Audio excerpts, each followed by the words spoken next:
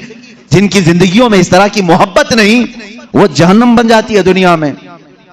شوہر چھوٹی چھوٹی بات پر عورت کے پیچھے لگا ہوا ہے، عورت چھوٹی چھوٹی بات پر مرد کے سر پر چڑھی ہوئی ہے.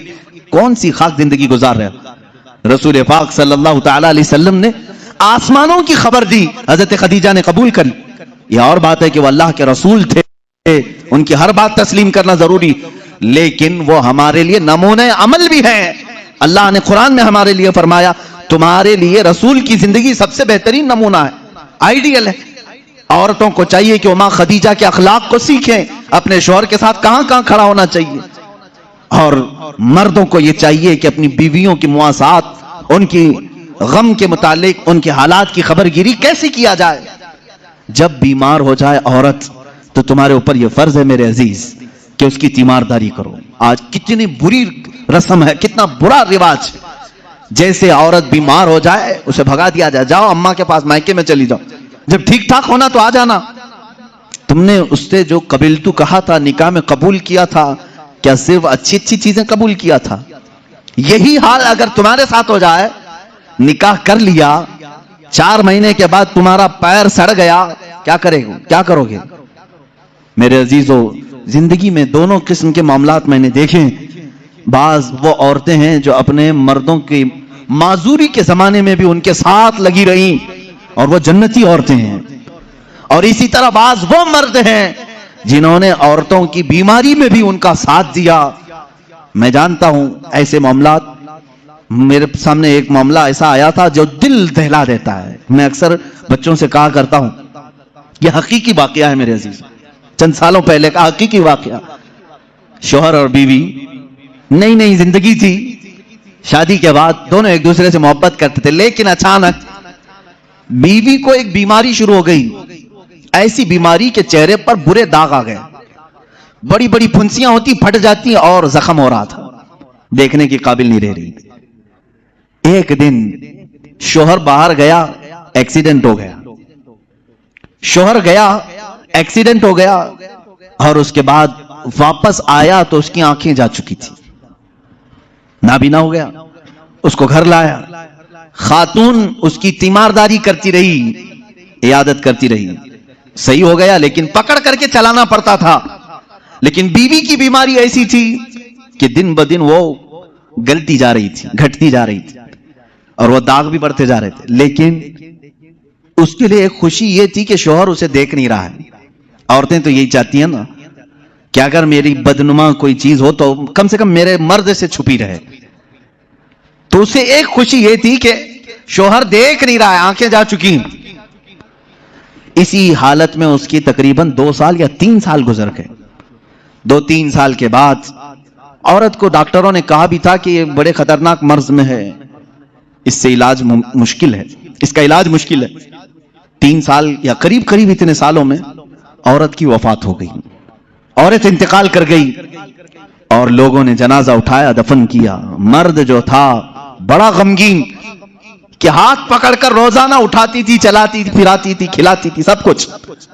جب جنازہ چلا گیا، لوگ آئے تو دیکھا کہ مرد خود سے اپنے گھر میں اندر جا رہا ہے، برتن لا رہا ہے، گلاس لا رہا ہے، خود سے سارے کام کر رہا ہے، کوئی پکڑنے والا نہیں، سب چیزیں. محلے والوں نے پکڑ کر کے کہا تجھے سب دکھ رہا ہے؟ اس نے کہا میں کبھی اندھا ہوا ہی نہیں تھا، میں کبھی اندھا ہوا ہی نہیں تھا. 3 سال سے تو صرف میں نے اندھا ہونے کا ایک بہانہ تلاش کر لیا تھا، صرف اس لیے کہ میری بیوی یہ سوچ رہی تھی کہ میرے چہرے پر بدنما داغ ہے، میرا شوہر مجھے کہیں چھوڑ نہ دے. میں نے اس کی فیلنگ کو برقرار رکھنے کے لیے اندھے ہونے کا ناٹک کیا تھا، اور وہ اس دنیا سے خوشی خوشی گئی ہے. بس مجھے اتنا احساس ہے دنیا میں وہ مرد بھی ہیں جنہوں نے اپنی عورت کا دل رکھنے کے لیے 3 سال تک نابینا ہونے کا ایک ڈھونگ کیا، صرف اس لیے کہ اس کا دل نہ ٹوٹے. بعض بیماریاں ایسی ہوتی ہیں ان سے تم صرف نظر کر لو، قطع نظر کرو. اور اگر تم نے صرف خوبصورتی دیکھ کر کے شادی کی تو تم نے کسی نفس یا کسی جان سے نہیں نکاح کیا، تم تو صرف اور صرف حسن سے شادی کی. یہ حسن 4 دن 5 دن کے بعد ختم ہوگا، تمہارے طبیعت کے اور بہلانے کی چیزیں ختم ہو جائیں گی، تو پھر ناچاقی نا اتفاقی بڑھ جائے گی. محبت جسم سے نہیں روح سے ہوتی ہے. محبت اس کے چہرے کے سپاٹ ہونے سے نہیں، اس کے اخلاق و کردار سے ہوتی ہے. بہت ساری عورتیں وہ ہیں جن کی عادات سے تم محبت کرو، ان کے اخلاق سے محبت کرو، ان کے کردار سے محبت کرو، پھر دیکھنا ان کا کالا پن کبھی تمہیں احساس بھی نہیں دلائے گا، کبھی ان کا بھونڈا پن بھی تمہیں احساس نہیں دلائے گا، اگر اخلاق کی خوبصورتی اس کے اندر ہو. یہ مردوں کے لیے ضروری ہے میرے عزیزو. اللہ کے نبی صلی اللہ تعالی علیہ وسلم نے جو حسن سلوک اپنی خانگی زندگی میں اپنی ازواج مطہرات کے ساتھ کیا، میں چیلنج کے ساتھ کہتا ہوں پوری دنیا میں اس کی مثال کوئی نہیں پیش کر سکتا، کوئی نہیں لا سکتا. رسول پاک صلی اللہ تعالی علیہ وسلم نے اپنی ہر زوجہ کے ساتھ جو حسن سلوک فرمایا، یہاں تک کہ اللہ تعالیٰ نے آیتیں نازل فرمائی قرآن میں ازواج مطہرات کے آداب کے لیے. وَإِذَا سَأَلْتُمُوهُنَّ مَتَاعًا فَاسْأَلُوهُنَّ مِنْ وَرَاءِ حِجَابٍ. اے لوگوں، جب کبھی تم رسول کی بیویوں سے کوئی چیز مانگنے جاؤ گے پردے کے پیچھے کھڑے رہنا. حضور کی عورتوں کے بالکل مقابل آنا جائز نہیں، جبکہ وہ پوری امت کی مائیں ہیں. قرآن کہتا ہے وہ امہاتکم، وہ تمہاری مائیں ہیں. اللہ تبارک و تعالیٰ نے مومنین کی مائیں انہیں بنایا ہے. عزیزان گرامی وقار، رسول کریم صلی اللہ تعالی علیہ وسلم کی یہ ازدواجی زندگی تھی. شادی کس طرح سے کریں، کس کے ساتھ کریں، ایک الگ ٹاپک، لیکن میں آپ کو یہ ضرور بتاؤں گا. حضور اکرم صلی اللہ تعالی علیہ وسلم نے فرمایا یا معاشر الشباب من استطاع منکم الباء فلیتزوج فإنه اغض للبصر واحسن للفرج. اے نوجوانوں، تم میں سے جس کی استطاعت ہے چاہیے کہ وہ نکاح کر لے، اس لیے کہ نکاح تمہاری آنکھوں کو بچاتا ہے، تمہارے شرمگاہ کی حفاظت کرتا ہے. اور یہ 2 چیزیں ایسی ہیں جو بڑی ڈینجر ہیں، آنکھیں بہکتی ہیں اور شرمگاہ زنا کرتی ہے. یہی 2 چیزیں ہیں جو انسان کو تباہی و بربادی میں لے جاتی ہیں. اس کا سولوشن نکاح ہے. اور حضور اکرم صلی اللہ علیہ وسلم نے فرمایا نکاح کو اتنا آسان بنا دو کہ زنا کرنا مشکل ہو جائے. لیکن آج الٹا نہیں ہے، الٹا نہیں ہے. زنا بہت آسان ہو گیا لوگوں کو. وہ تھوڑے پیسے خرچہ کر کے کسی بھی عورت کے ساتھ معاذ اللہ رب العالمین منہ کالا کر لیتے ہیں. لیکن نکاح کرنے کے لیے کتنی بندشیں لگا رکھی. آسان کرو اسے جتنا ہو سکے. ہر آدمی اپنے اپنے اسٹیٹس اور اسٹینڈرڈ کے مطابق نکاح کر سکتا ہے، لیکن ہو کیا رہا ہے؟ امیروں کی شادیاں دیکھ کر کے غریب بھی یہی خواب سجا رہا ہے. میری بیٹی کا بھی نکاح اتنے بڑے ہال میں ہونا چاہیے جتنا اس نے کیا ہے، چاہے تمہاری حیثیت پیسوں کی کچھ بھی نہ ہو، دکھاوا چاہتے ہو لوگوں کو۔ شادیاں بڑی بڑی کرنا اکثر لوگوں کا صرف اور صرف اس لیے ہوتا ہے کہ لوگ دیکھ کر کے کہیں واہ کیا شادی کیا، صرف اتنی تعریف سننے کے لیے تم اتنے پیسے خرچہ کرنے چاہ رہے ہو۔ عزیزان گرامی وقار، زندگیاں دیکھو لوگوں کی، جنہوں نے مسجد میں نکاح کیا ان کے بھی بچے ہو رہے ہیں، گھر چل رہا ہے، جنہوں نے بہت بڑے 5 سٹار ہوٹل میں نکاح کیا ان کی بھی زندگی چل رہی، بچے ہو رہے۔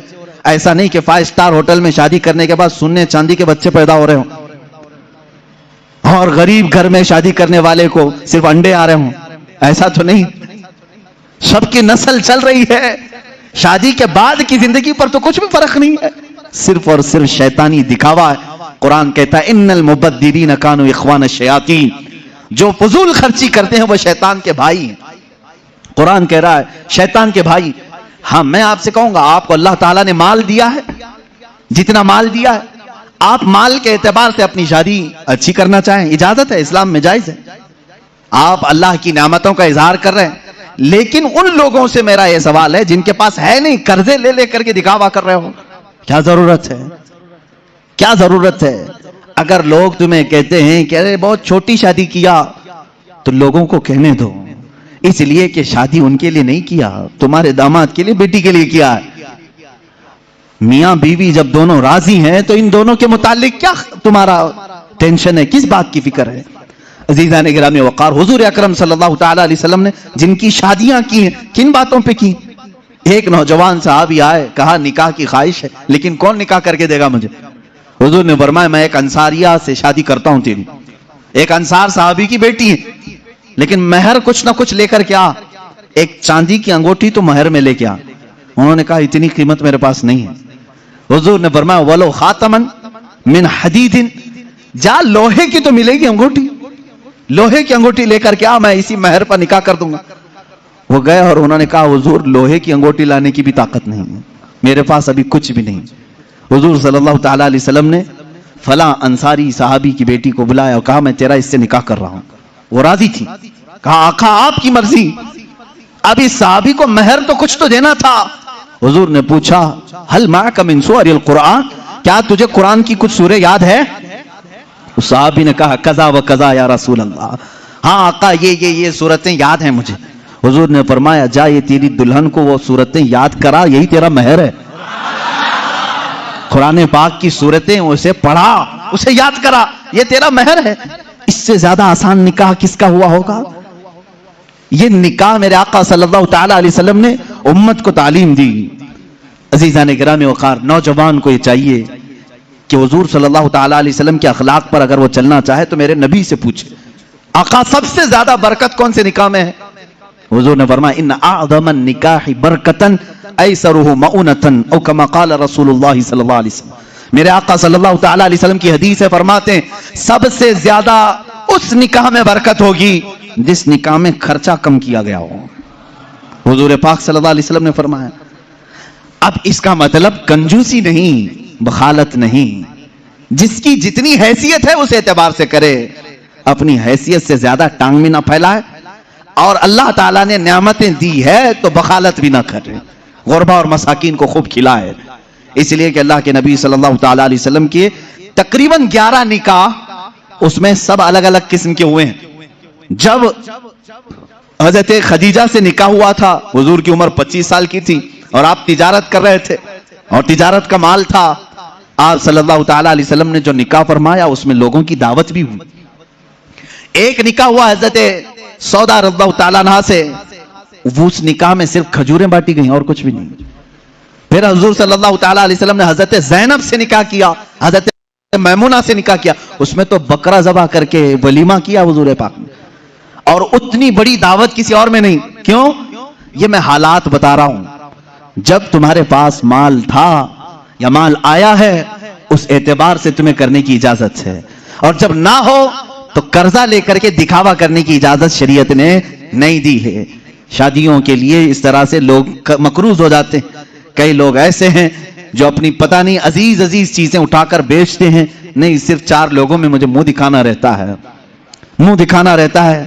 نکاح کرنا ہے بیٹی کا، نکاح کرنا ہے فلاں کا. اور آج کے معاشرے سے میں نوجوانوں سے کہوں گا، میرے سننے والے جتنے نوجوان ہیں، اگر نبی سے محبت کرتے ہو اس میلاد میں ایک عزم کر لو، ایک عہد کر لو.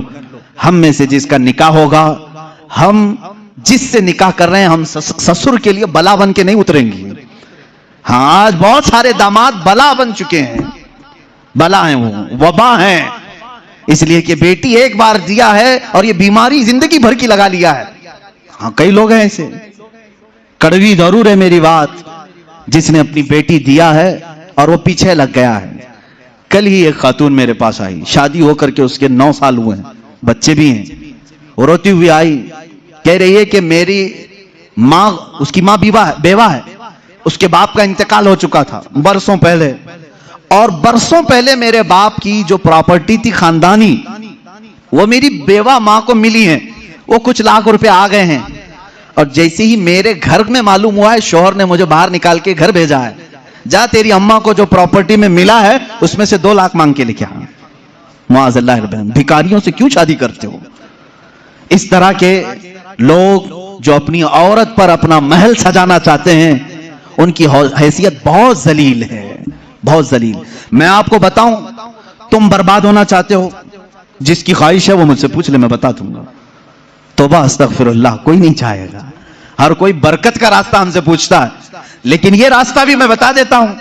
جو اپنا بزنس اور اپنی برکت سب برباد کرنا چاہتا ہے، اس کے لیے بعض بزرگوں نے فرمایا وہ اپنی بیوی سے زبردستی اس کا مال لے کر کے بزنس میں لگایا ہو، وہیں سے شروعات ہو جائے گی نحوست کی. اس کے دل کو توڑ کر جو مال لے جا کر کے لگاؤ گے تو پھر وہاں سے، ہاں بخوشی دینا اور بات ہے، پسندیدگی کے ساتھ دینا اور بات ہے. بہت سارے لوگ شادیوں کے بعد اپنی بیویوں پر دباؤ ڈال کر کے ان کا سارا زیور اٹھا کر لے جا کر رکھ دیتے ہیں اور اس پر تجارت کرنے کی کوشش کرتے ہیں. کہاں کی برکت؟ کسی کا دل رو رہا ہے اور تم اپنی دکان سجانے جا رہے ہو. تمہیں تو شادی اس لیے کرنے کا حکم ہوا تھا، ایک کمزور مخلوق تیرے نکاح میں آ رہی ہے، تو کما اور اسے کھلا. یہاں الٹا ہو گیا، اسی سے تو کمانا چاہ رہا ہے. یہ الٹا نہیں ہو گیا؟ بہت سارے لوگ یہ انتظار میں رہتے ہیں شادی ہوگی تو ابھی مانگنا کیا کیا ہے، کار مانگیں کہ بائک مانگیں اور کیا کیا چیزیں مانگیں. ان بھکاریوں سے میں کہتا ہوں کھٹورا لو اور گلی گلی گھومو، ہر جگہ جاؤ، 1 سال میں بہت کچھ مل جائے گا. اور اگر تمہیں شرم آتی ہے تو میرے عزیزو، ایک خاتون سے اور اس کے باپ سے اس طرح کے مطالبے ہرگز نہ کرو. ہاں مانگنے کے طریقے بھی الگ الگ ہیں. پہلے کھل کر مانگتے تھے، بولتے تھے یہ چاہیے، لسٹ آتی تھی، ساری لسٹ آتی ہے خاتون کے گھر میں سسرال. لیکن ابھی کچھ نہیں، ہماری کچھ بھی خواہش نہیں ہے، ایک اچھی شادی کر کے بھیجو. اچھی شادی کرو. اچھی شادی کا مطلب ڈینیسن میں ہونا چاہیے. میں تو یہاں نام لے رہا ہوں، تم دبا کر کے اپنی خواہشوں کا ذکر کرو اور اسی میں دبے لفظوں میں ساری چیزیں. ہم کو کچھ مت دینا، اپنی بیٹی کو ہی جو کچھ بھی دینا ہے دے دو، ہم اس پر نہیں کہیں گے. اور باپ بیٹی کو جو دے بعد میں تانا ماریں گے. کیا تیرا باپ اتنا نااہل ہے؟ تجھے ایک واشنگ مشین نہیں دیا، تجھے ایک پلنگ نہیں دیا، تجھے ایک تجوری نہیں دیا، تم تو کہہ رہے تھے کچھ نہیں چاہیے. عزیزان گرامی، یہ بھی طریقہ بھیک مانگنے کا ہی ہے. بھیک مانگ، یہ جہیز کی لعنتوں کو ختم کرو. جو وہ اپنی خوشی سے لے آئے وہ اس کا مال ہے، تمہارا نہیں. عورت جو اپنے گھر سے لاتی ہے وہ اس کا خود کا مال ہے، شوہر کا نہیں، نہ سسرال کا ہے. عورت جب تک چاہے اسے استعمال کرے، وہ اجازت دے تو دوسرے استعمال کریں. تم شریعت کا مسئلہ سمجھتے ہو؟ اگر اس کی اجازت کے بغیر کسی دوسرے نے استعمال کیا اس کے مال کو، کل قیامت کے دن اس کی پکڑ ہوگی، اس کی نیکیاں ضبط کی جائیں گی، تم حقوق العباد میں گرفتار ہو جاؤ گے. یہ مسائل ہلکے نہیں ہیں. اس لیے میرے عزیزو، وہ اور ہوں گے. مجھے یہاں معلوم ہے کہ یہ رواج کیوں آئے جانتے ہیں؟ یہاں پر ہندوؤں کے یہاں یہ ماحول ہے، جہیز کی رسم بہت خطرناک بلا ہے ان کے ہاں. آج بھی عورتیں جلائی جاتی ہیں جہیز کے نام پر. بعض اسٹیٹ ایسے ہیں آج وہاں جہیز کے نام پر بہت خطرناک معاملات سسرال والے کرتے ہیں. یہ رسم و رواج پہلے سے چلی آئی، جس کی وجہ سے آپ لوگوں نے یہ اڈاپٹ کیا. ورنہ میں کہتا ہوں نوجوانوں کو عرب میں جاؤ، شادی کرنا مشکل ہو جائے گا. ہاں